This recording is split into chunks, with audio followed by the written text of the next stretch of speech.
Hello everyone, welcome back to seven learners. My name is Gufran Asmat और आज है 28 अक्टूबर 2021।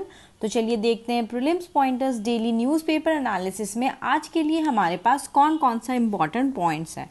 तो पहला जो आर्टिकल था वो एनपीआर से रिलेटेड था। तो हम जान लेते हैं कि एनपीआर क्या होता है।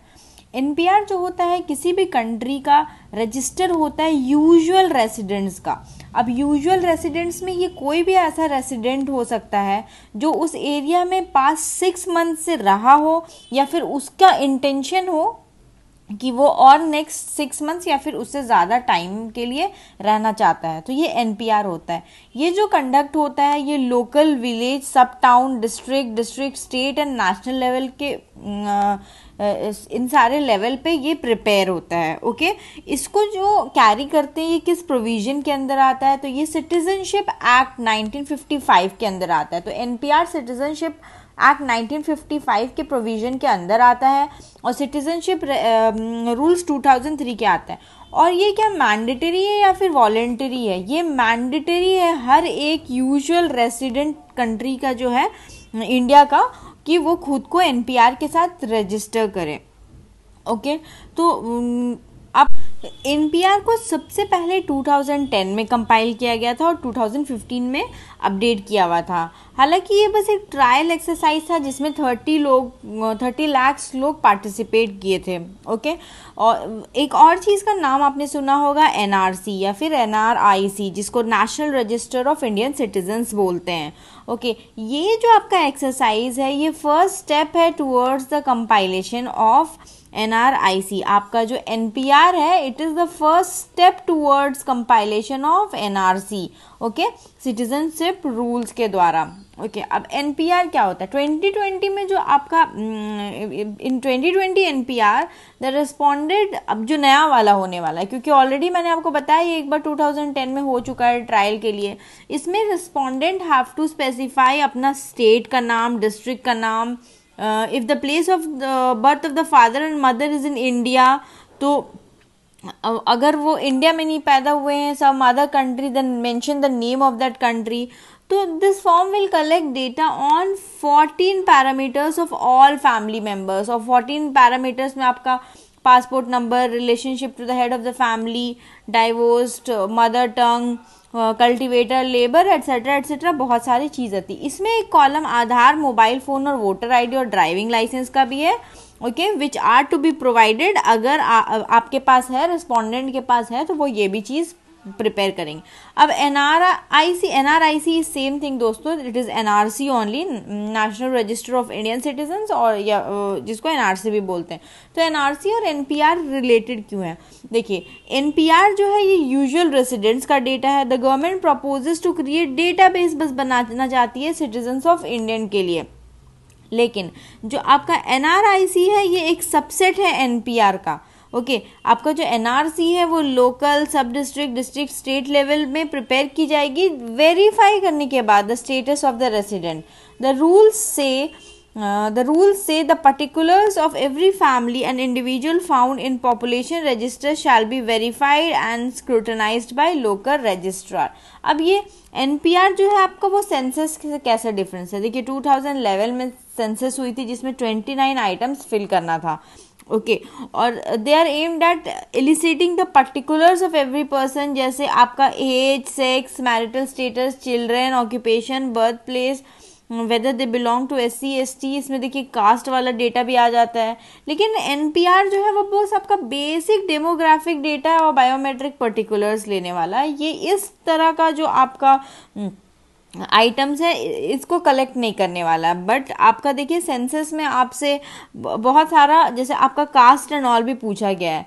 सेंसस जो है वो लीगली बैक्ड होता है दोस्तों सेंसस एक्ट के द्वारा। तो सेंसस जो है सेंसस एक्ट से बैक्ड होता है।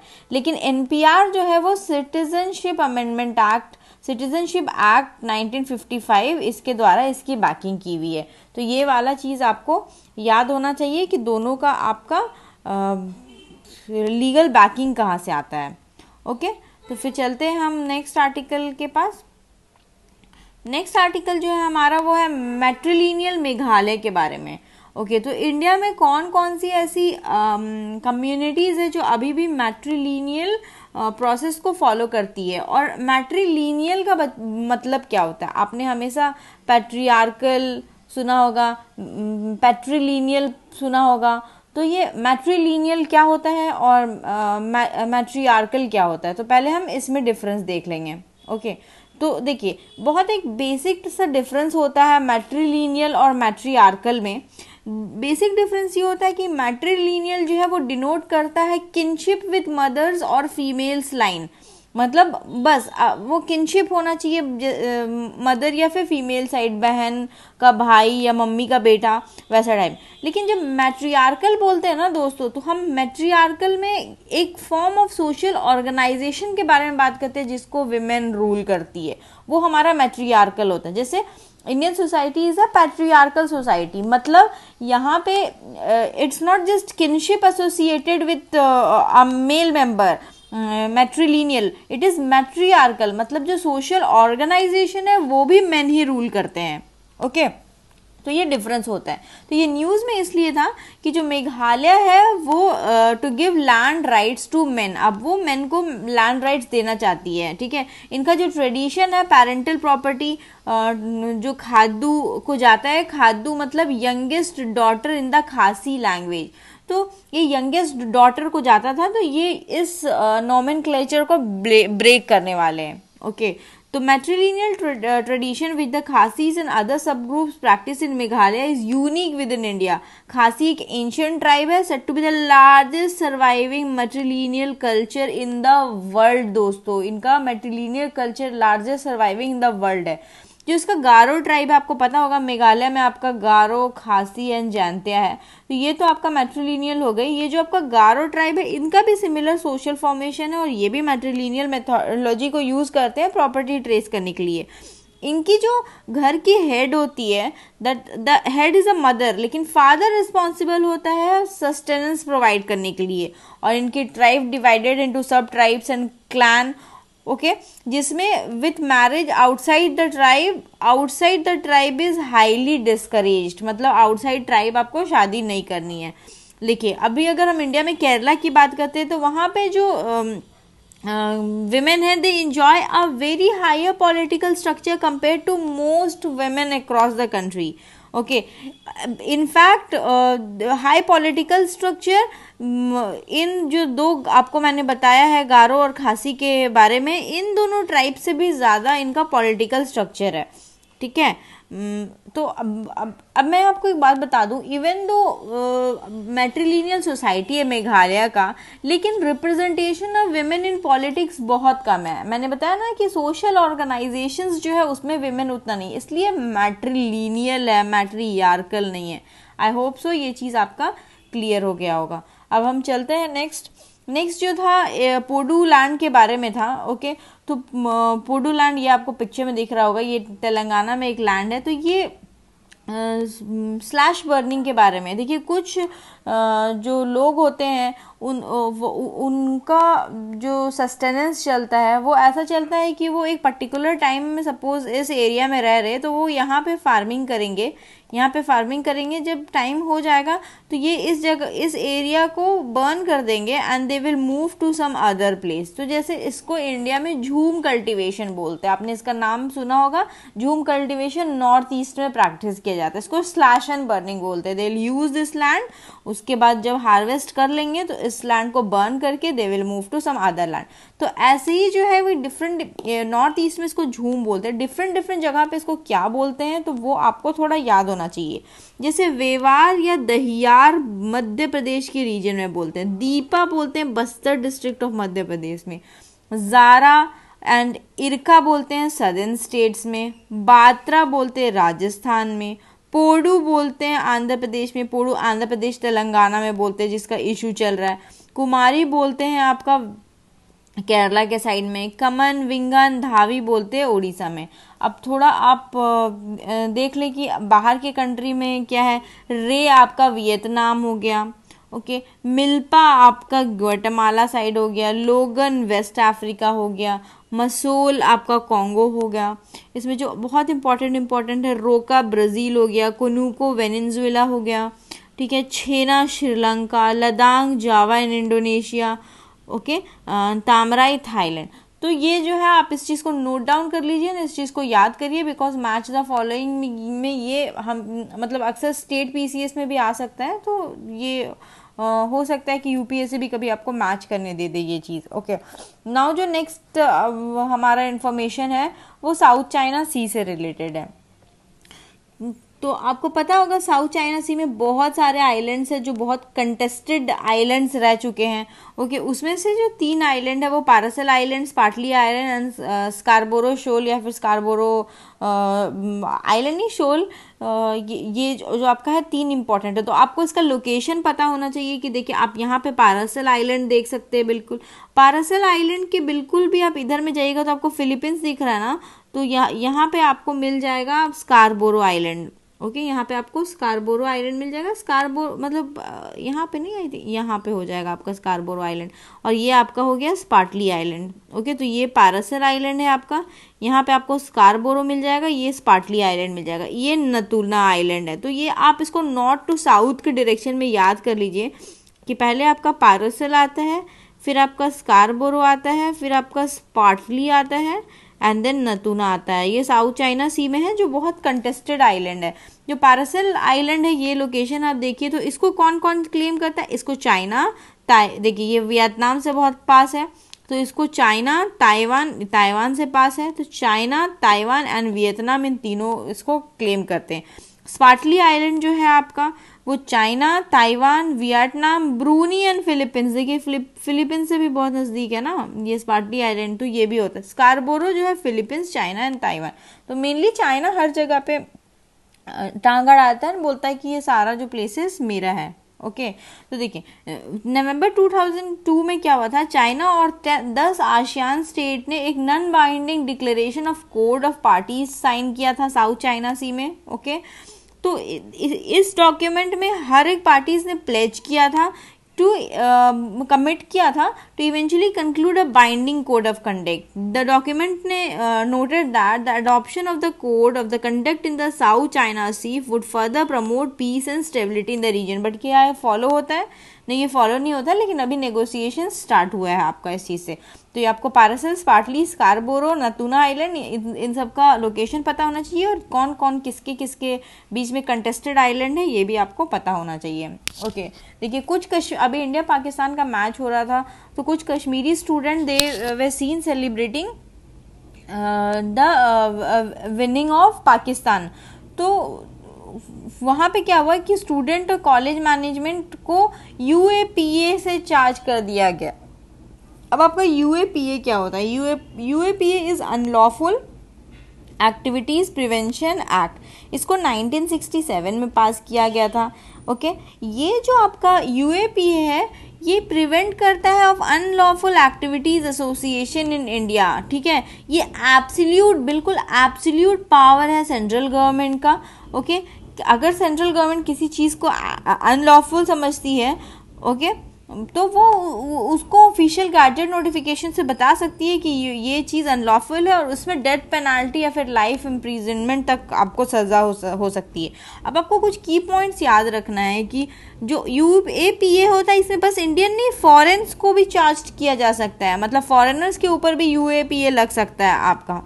Okay, it is applicable to the offenders in the same manner even if crime is committed on a foreign land। तो एक तो आप इसको फॉरेनर्स पे भी ट्रायल कर सकते हो, और फॉरेन लैंड पे भी ये ट्रायल हो सकता है आउटसाइड इंडिया अगर क्राइम कमिट हो गया है। ओके, इसमें क्या होता है कि जो इन्वेस्टिगेटिंग एजेंसी होती है वो चार्जशीट फाइल करने के लिए 180 डेज लेती है after the arrest, and the duration can be extended further after every intimating the court. इसके बाद क्या हो सकता है कि आपका जो ड्यूरेशन है वो एक्सटेंड हो सकता है। ओके, मैक्सिमम 180 दिन के अंदर अरेस्ट के बाद आपका जो है चार्जशीट फाइल हो जाता है।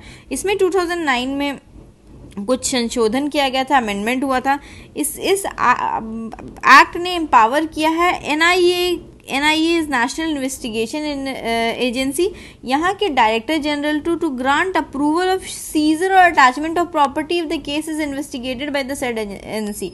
मतलब इनके पास प्रॉपर्टी सीजर का भी पावर है। ओके, इन्होंने एनआईए के ऑफिसर्स को पावर किया था to investigate cases of terrorism in addition to those conducted by DSP ACP above rank officer in the state. मतलब इनके साथ साथ ये लोग भी इन्वेस्टिगेशन कर सकते हैं। ओके, और ये पहले जो क्या होता था कि एक ऑर्गेनाइजेशन को ही टेररिस्ट घोषित करती थी, ओके, डेजिग्नेट करती थी, बट अब ये किसी एक इंडिविजुअल को भी टेररिस्ट घोषित कर सकती है। तो ये बहुत इंपॉर्टेंट है दोस्तों, और प्रीवियस लास्ट 1-2 ईयर्स में यूएपीए बहुत ज़्यादा न्यूज़ में रहा है, तो आपको ये सारा इन्फॉर्मेशन यूएपीए का पता होना चाहिए। ओके, अब रिसेंटली एक रिपोर्ट आई है, mapping India's climate vulnerability a district level assessment.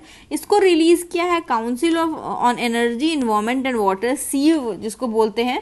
ये एक नॉट फॉर प्रॉफिट ऑर्गेनाइजेशन है। ओके, ये जो रिपोर्ट है is the first of its kind climate vulnerability index. तो कौन रिलीज किया? सीव ने रिलीज किया है, mapping India's climate vulnerability.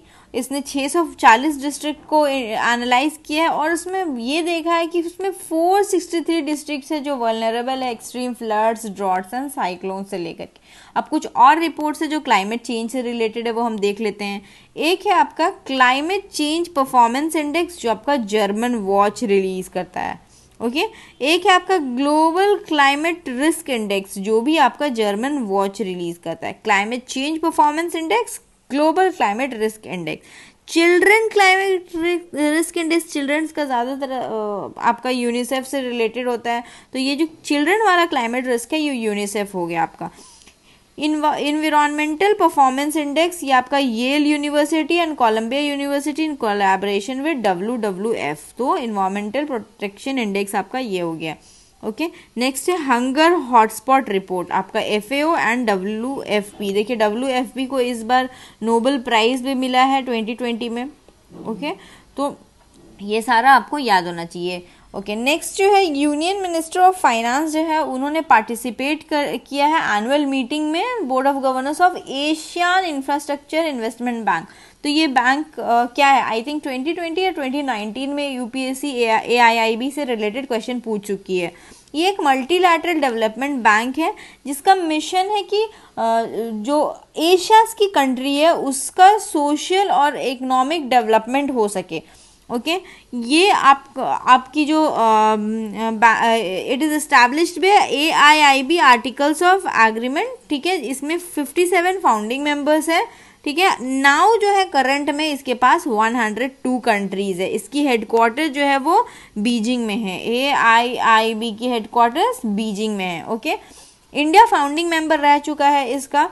Okay, इस इंडिया का जो सेकेंड लार्जेस्ट शेयर होल्डर भी है, मतलब सबसे ज़्यादा शेयर होल्डर इसमें चाइना है, चाइना के बाद इंडिया है। ओके, और ये सारा चीज़ आपको इसमें याद होना चाहिए, ध्यान में रखिएगा। इसका आपका बीजिंग इज़ द हेडक्वार्टर्स और India second largest share holder है।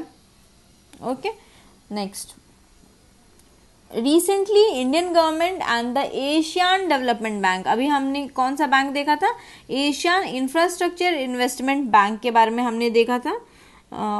ओके, और ये मैं आपको बताना भूल गई कि ये वाली जो बैंक है ये कैपिटल प्रोवाइड करती है in infrastructure green technology enabled project में, इसलिए देखिए इसका नाम एशियन इंफ्रास्ट्रक्चर इन्वेस्टमेंट बैंक भी है ना। अभी ADB से रिलेटेड है, उन्होंने एक प्रोजेक्ट साइन किया हुआ है, project readiness financing loan support to urban mobility in Mizoram. Okay, तो इंडियन गवर्नमेंट ने एशियन डेवलपमेंट बैंक के साथ एक प्रोजेक्ट साइन किया है, प्रोजेक्ट रेडीनेस फाइनेंसिंग। ये कहाँ के लिए है? ये मिजोरम के लिए है, प्रोजेक्ट रेडीनेस फाइनेंसिंग। ओके, इससे पहले भी ADB और गवर्नमेंट ऑफ इंडिया ने एक लोन साइन कर चुकी है जिसमें आपका ट्रांसपोर्ट कनेक्टिविटी इम्प्रूव करना है, चेन्नई कन्याकुमारी इंडस्ट्रियल कॉरिडोर वाला। ठीक है, और India $100 million loans agriculture business development है महाराष्ट्र के लिए भी यहाँ से साइन कर चुकी है। ये एक ओके, अब हम देख लेते हैं ADB के बारे में। एक रीजनल डेवलपमेंट बैंक है, इसकी हेडक्वार्टर्स मनीला फिलीपींस है। ADB की हेडक्वार्टर्स मनीला फिलीपींस है और AIIB की हेडक्वार्टर्स आपकी बीजिंग है। ओके, इसका भी इंडिया फाउंडिंग मेंबर्स रह चुका है आपका, मतलब है।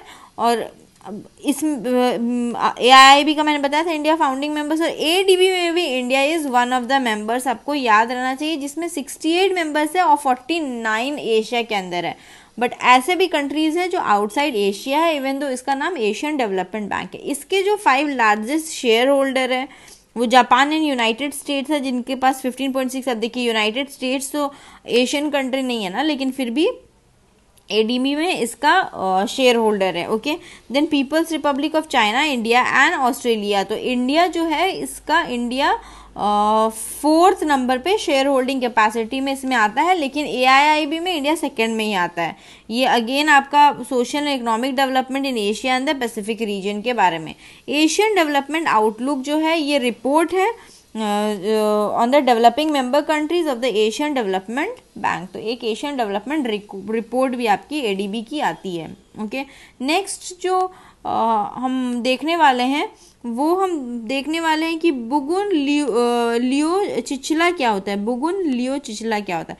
बुगुन लियो चिचला एक बर्ड स्पीशीज है जो अरुणाचल प्रदेश में बहुत पहले 1995 के आसपास स्पॉट की हुई थी, लेकिन इसको डिस्क्राइब 2006 में किया गया था, जब वो eagle nest wildlife sanctuary Arunachal Pradesh में देखी गई थी by an astrophysicist whose name was Ramanna Athreya. Okay, ये कोई नई बात नहीं है, ये हमेशा ये सारा चीज़ नॉर्थ ईस्टर्न स्टेट्स में होते रहता है, कुछ कुछ स्पीशीज देखते मिलती रहती है वहाँ पे। तो इस बर्ड को नेम किया गया है, इनका नाम रखा गया है in the honour of the efforts of the Bugun community of आपका in the west Kameng district in conserving the wildlife forest and the area. तो जो आपकी अरुणाचल प्रदेश की जो बुगुन कम्युनिटी है उनके नाम पे आपको बुगुन लियो चिचला इसका नाम रखा हुआ है, क्योंकि बुगुन कम्युनिटी का काफ़ी रोल रहा है in the conservation of the wild life and forest of the area. ये आपका हैबिटेट मैंने बता दिया है कि इसको 2006 में eagle nest wildlife century में देखा गया था। तो ये eagle nest wildlife century के आसपास वाला एरिया ही इनका पॉकेट्स हैबिटेट है। ओके, और एंड जो बुगुन विलेज कम्युनिटी रिजर्व भी है, क्योंकि बुगुन एक वहाँ की कम्युनिटी है, तो वो वाला भी इसका हैबिटेट है। तो देखिए आपको इस वाले स्लाइड से क्या इन्फॉर्मेशन लेना है। Eagle nest wildlife sanctuary Andhra Pradesh में है। ओके, बुगुन कम्युनिटी आंध्र प्रदेश की है। तो ये सारा आपको डेटा यहाँ से पिकअप करना है। ये जो आपका सिंगचुन बुगुन विलेज कम्युनिटी रिजर्व है, इसको India biodiversity award 2018 in the conservation of wild life species दिया गया था, और इसका जो अभी का IUCN स्टेटस है वो क्रिटिकली इंडेंजर्ड है। तो आपको इसका एक IUCN स्टेटस पता होना चाहिए, बुगुन कम्युनिटी कहाँ से है, बुगुन या फिर आप कम्युनिटी या फिर कम्युनिटी रिजर्व के बारे में बात करेंगे, और eagle nest wildlife century कहाँ पे है। ये आपको इतना सारा टेक अवे इन्फॉर्मेशन है आपका यहाँ से। तो चलिए हम कुछ क्वेश्चन देख लेते हैं। Bugun liocichla is an insect species recently discovered in Arunachal Pradesh. ADB का हेडक्वार्टर्स मनीला फिलीपींस है। India 2nd largest share holder है AIIB में। 2009 के अमेंडमेंट के हिसाब से individuals can be declare terrorist under UAPA, और पारासल आइलैंड जो है वो ईस्ट चाइना सी में रिलेटेड है। NPR जो है सेंसस एक्ट के अंदर कंडक्ट की जाती है, इसका रूल इसके अंडर फ्रेम किया जाता है। तो आप आंसर अटेम्प्ट करने की कोशिश करिए। चलिए मैं आपको आंसर बता देती हूँ कि देखिए बुगुन आपका मैंने बताया ये बर्ड स्पीशीज से गलत। ADB का हेडक्वार्टर्स मनीला ठीक है, AIIB का आपका बीजिंग है। India 2nd largest share holder है चाइना में, AIIB में ट्रू, और ADB में इंडिया 4th शेयर होल्डर है, और UPA में आपका इंडिविजुअल को भी ट्राई कर सकते हैं। Paracel island is not in east China sea, it is in south China sea, और NPR जो है वो सिटीजनशिप अमेंडमेंट एक्ट के अंदर इसका रूल फ्रेम होता है। तो चलिए दोस्तों, thank you so much, I hope you like the session. Please like share and subscribe the channel, और आप PDF के लिए हमारे टेलीग्राम चैनल को फॉलो कर लीजिए जिसका नाम है स्वेवन लर्नर्स, और ये हमारा आपका टेलीग्राम चैनल का भी यही नाम है। और अगर आप हमें इंस्टाग्राम में फॉलो करना चाहते हैं तो इंस्टाग्राम का भी यही ID है। थैंक